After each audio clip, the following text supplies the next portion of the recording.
Good morning, Ron, and good morning, everyone. It is Monday, August 17th. Here's what's happening. Pope Leo XIV is calling for a stop to violence against Palestinians in the West Bank.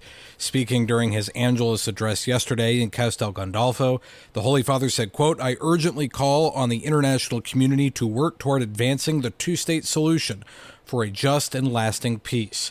Israeli settlers have continued to harass and terrorize villages, including Christian villages in the West Bank, by breaking into homes and burning the countryside. President Trump is directing the Pentagon to scale back joint military exercises with South Korea, saying the decision is linked to Seoul's refusal to participate in U.S.-Israeli actions against Iran. In a Truth Social post, Trump wrote that although the drills could not be fully canceled at this stage, he was, quote, not happy the U.S. had agreed to take part and highlighted, quote, his very good relationship with North Korean leader Kim Jong-un.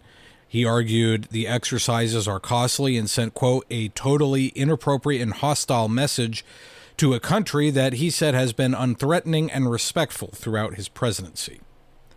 Tens of thousands are still without power across Hawaii as Tropical Storm Lala starts to wind down.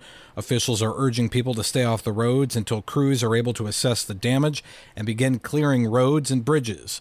Governor Josh Green says one person was killed in a storm-related car accident. At a news briefing Sunday, officials said 100 homes have been damaged or destroyed on the Big Island of Hawaii, where heavy flooding was reported. Ukraine has bombarded Moscow with an aerial attack of 600 drones.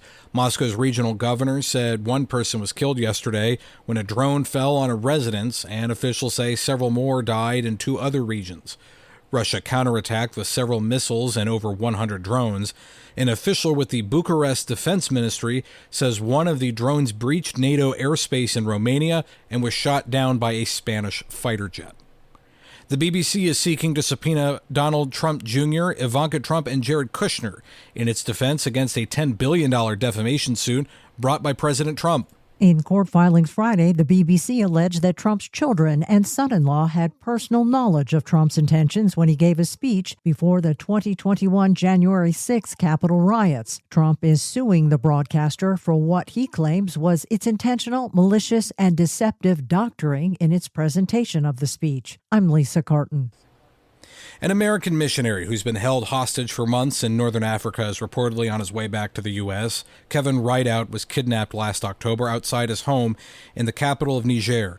It's unclear who seized the 50-year-old missionary pilot. U.S. officials told the New York Times Thursday that Rideout is now in U.S. custody and in good health.